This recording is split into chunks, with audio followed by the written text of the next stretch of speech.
Hello friends, viral week में आप सभी का स्वागत है। मैं विवेक कुमार।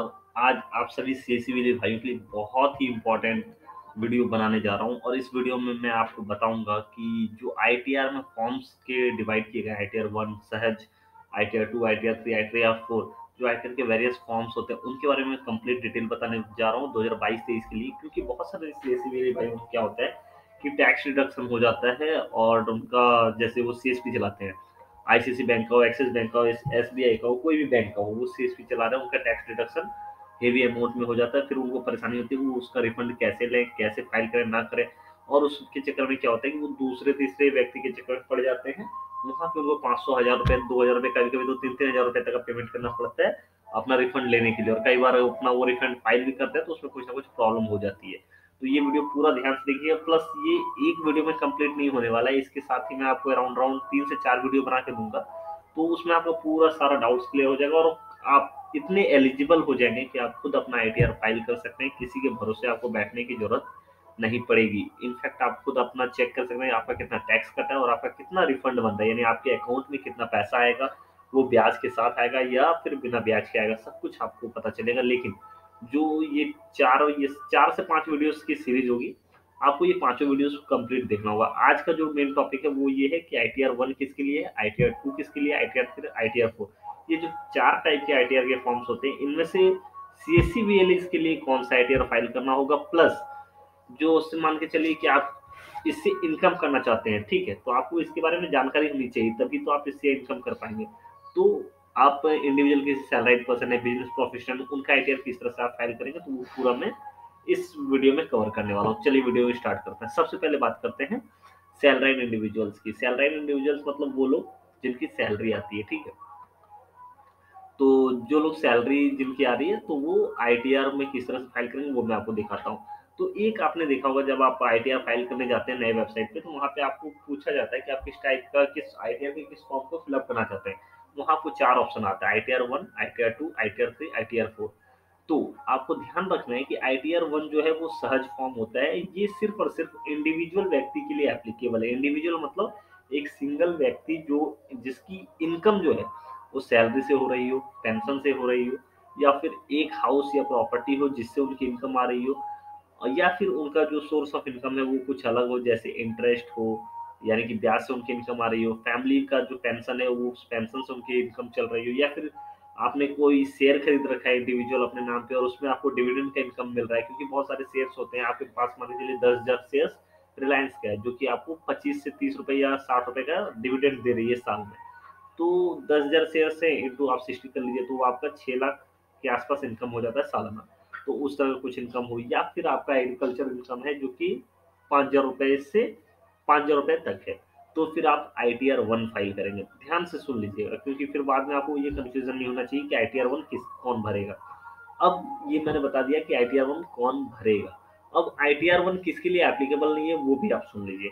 तो आईटीआर 1 उन लोगों के लिए एप्लीकेबल नहीं है जो कि किसी एक कंपनी में डायरेक्टर की पोजीशन को होल्ड करते हैं। सपोज मान के चलिए मेरी एक कंपनी है एबीसी नाम से और मैं उस कंपनी में खुद डायरेक्टर हूँ, यानी कि मैंने उस कंपनी को ग्रोथ किया हुआ और मेरा जो पोजीशन डेजिग्नेशन है उसमें वो डायरेक्टर मेंशन है। तो फिर मेरे नाम से आईटीआर 1 फाइल नहीं हो सकता है, फिर वो बिजनेस कैटेगरी में चल जाएगा, ठीक है, यानी कि जो सीएससी वेलिस भाई हैं, ठीक है, तो वो बिजनेस कैटेगरी में आ जाते हैं।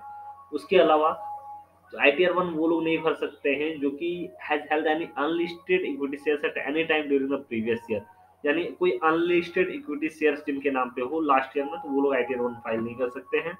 कोई एसेट हो, जैसे फाइनेंशियल इंटरेस्ट से कुछ मतलब मान के चलिए किसी से इंटरेस्ट आ रहा हो जो कि इंडिया से बाहर हो, ठीक है, यानी कि इंडिया के अंदर है, फैमिली पेंशन है, तो वो मैंने तो आपको कवर कर दिया कि उससे अगर इनकम आ रही है तो आप आईटीआर 1 फाइल कर सकते हैं। बट इंडिया से बाहर अगर आपका कोई एसेट है जिसमें आपको कुछ इंटरेस्ट के रूप में आ रहा है तो उसमें आपका आईटीआर 1 एप्लीकेबल नहीं होगा। इसके अलावा अगर आप किसी साइनिंग अथॉरिटी हैं जो कि इंडिया से बाहर है तो फिर आपका आईटीआर 1 अप्लाई एप्लीकेबल नहीं होगा। इसके साथ ही अगर आपकी इनकम इंडिया से बाहर से आ रही है तो फिर आपका आईटीआर 1 एप्लीकेबल नहीं होगा। इसके अलावा अगर आपका टैक्स डिडक्टेड हो रहा है 194N, अब यहाँ पे ध्यान दीजिएगा 194N मतलब is a person in whose case tax has been deducted under section 194N। 194N का मतलब क्या है, जितने भी सीएसपी संचालक हैं, एकदम क्लियर कट वर्ड में यहाँ मेंशन कर दिया गया है कि अगर आपका टैक्स सेक्शन 194 एन के अंतर्गत कट रहा है तो फिर आप बिल्कुल भी आईटीआर 1 फाइल नहीं करेंगे, आप बिजनेस प्रोफेशन के अंतर्गत आईटीआर फाइल करेंगे। तो अगर अभी तक आप ये भूल कर रहे थे, गलती कर रहे थे कि आपका 194 एन में यानी कि जो कैश विड्रॉ आप कर रहे थे, कैश विड्रॉ में आपका टैक्स डिडक्शन हो रहा था और उस सिचुएशन में आप आईटीआर 1 फाइल कर रहे थे, तो वो मिस्टेक आपको नहीं करनी है। उसके लिए आपको प्रॉब्लम हो सकती है, इनकम टैक्स डिपार्टमेंट से आपको नोटिस भी आ सकता है, तो उस सिचुएशन में आपको आईटीआर 1 फाइल नहीं करना है। इसके अलावा एक पर्सन जिसका जो पेमेंट है या फिर डिडक्शन है टैक्स के थ्रू आ रहा है ईएसओपी में, तो वो भी आईटीआर 1 फाइल नहीं करेंगे। इसके अलावा अगर आपका कोई लॉसेस है जो कि आप पिछले साल से इस साल कैरी फॉरवर्ड कर रहे हैं किसी हेड ऑफ इनकम के थ्रू, तो उसमें भी आपका आईटीआर 1 फाइल नहीं होगा। तो आई होप आईटीआर 1 के बारे में आपको समझ में आ गया होगा कि आईटीआर 1 कौन फाइल कर सकते हैं, कौन नहीं फाइल कर सकते हैं।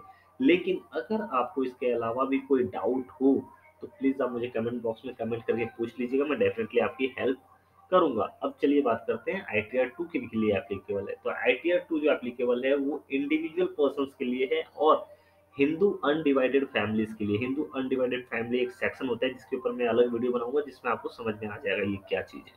ठीक है, तो हिंदू अनडिवाइडेड फैमिली और इंडिविजुअल पर्सन्स के लिए आईटीआर 2 एप्लीकेबल होता है। अब इसमें एक कंडीशन है कि आप पूछेंगे कि सर आईटीआर 1 भी तो इंडिविजुअल पर्सन्स के लिए एप्लीकेबल है। तो ITR 1 individual person but salaried income जिनकी है उनके लिए आईटीआर 1 चाहिए। सैलराइड इनकम हो, पेंशन से इनकम हो, एक हाउस प्रॉपर्टी से इनकम हो तो फिर आईटीआर 1 फाइल होगा। बट अगर आपकी इनकम जो है वो बिजनेस या प्रोफेशन से आ रही है, बिजनेस या प्रोफेशन यानी कि आप सीएससी वाली हैं, आपका इनकम कहाँ से आता है? सीएससी से आता है। सीएससी में भी कहाँ से आता है? आप जो बिजनेस कर रहे हैं, सपोज मान के चलिए आप रिचार्ज कर रहे हैं, आप आईटीआर फाइल कर रहे हैं या फिर आप कुछ भी ऑनलाइन काम कर रहे हैं, तो वो ऑनलाइन काम करने से आपको इनकम आ रही है, तो वो बिजनेस इनकम होता है। प्लस आप सीएसपी चला रहे हैं, सीएसपी से जो आपको कमीशन मिल रहा है वो आपका कमीशन इनकम है, यानी कि वो आप आईटीआर 2 में रिफ्लेक्ट कर सकते हैं, आईटीआर 2 में शो कर सकते हैं। इसके अलावा सिंपल सा एक टर्म मान के चलिए आईटीआर 2 उन सभी लोगों के लिए है जो कि आईटीआर 1 के अंतर्गत नहीं आते, यानी कि जो आईटीआर 1 फाइल नहीं कर सकते हैं वो सभी लोग आईटीआर 2 फाइल करेंगे।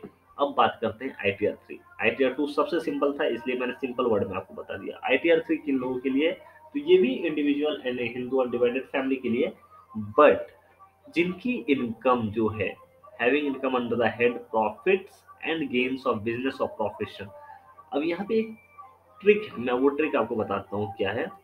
एक्चुअली में देखिए आईटीआर 1 उन लोगों के लिए मेन है जिनकी इनकम 50 लाख के आसपास होती है, ठीक है। अ, यानी 50 लाख रुपए तक आप सालाना इनकम कर रहे हैं तो वो आईटीआर 1 फाइल करेंगे। अगर आपकी इनकम 50 लाख के ऊपर हो जाती है तो फिर आप आईटीआर 2 एंड आईटीआर 3 में शिफ्ट कर देंगे। बट हाँ, अगर आप सैलराइड है, सैलरी आपकी आ रही है और आपकी इनकम अगर 50 लाख या 50 लाख के ऊपर है तो भी आप आईटीआर 1 ही फाइल करेंगे। बाकी जैसे ही आपकी इनकम 50 लाख क्रॉस हो जाती है, आप बिजनेस प्रोफेशन को होल्ड करते हैं तो फिर आप आईटीआर 2 आईटीआर 3 में से कोई भी एक आईटीआर फाइल कर सकते हैं, कोई प्रॉब्लम नहीं होती है। अब बात करते हैं आईटीआर 4 के लोगों के लिए। तो आईटीआर 4 जो है वो सिंपली बिजनेस इंडिविजुअल यानी कि बिजनेस इंडिविजुअल एलएलपी एक तरह की कंपनी होती है, लिमिटेड लायबिलिटी पार्टनरशिप कंपनीज, ठीक है। तो ये कंपनीज जो होती है ना उनके लिए आप आईटीआर 4 यानी सुगम फॉर्म जो होता है वो अप्लाई करेंगे, इसमें अप्लाई करना। और यहाँ पे डिटेल में लिखा भी हुआ है, मैं आपको पढ़ के बता दे रहा हूँ। This return is applicable for an individual or Hindu undivided family who is resident other than not ordinary resident or a firm other than LLP which is a resident having total income up to 50 lakhs and having income from business or profession which is computed on a presumptive basis and income from any of the following sources। यानी जो नीचे sources हैं अगर इनसे आपकी income हो रही है और कंपनी है आपकी तो फिर आईटीआर 4 आपको फाइल करना है। तो आई होप आपको ये चारों आईटीआर के फॉर्म्स के बारे में समझ में आ गया होगा। नेक्स्ट वीडियो जो मैं बताऊंगा वो कंप्लीट में प्रोसेस बताऊंगा सीएससी वाले भाइयों को कि वो किस तरह से अपना टैक्स चेक कर सकते हैं एंड अपना आईटीआर फाइल कर सकते हैं। तो आज के वीडियो में इतना ही। वीडियो देखने के लिए धन्यवाद। अगर आपको टैक्स रिलेटेड कोई भी हेल्प चाहिए तो आप मुझे कमेंट करके बता सकते हैं, या फिर अगर आपको अपना आईटीआर फाइल करवाना हो तो आप मुझे कांटेक्ट कर सकते हैं मेरे मेल आईडी पे। डिस्क्रिप्शन बॉक्स में आपको मेल आईडी मिल जाएगा, वहाँ से आप मुझसे कांटेक्ट कर सकते हैं। बहुत ही नॉमिनल चार्जेस है, उस पर मैं आपको आईटीआर फाइल करके भी प्रोवाइड कर दूंगा। इसके अलावा अगर आपको जीएसटी से रिलेटेड कोई हेल्प चाहिए तो उसके लिए भी आप मुझसे कॉन्टैक्ट कर सकते हैं। तो आज की वीडियो में नहीं, वीडियो देखने के लिए धन्यवाद।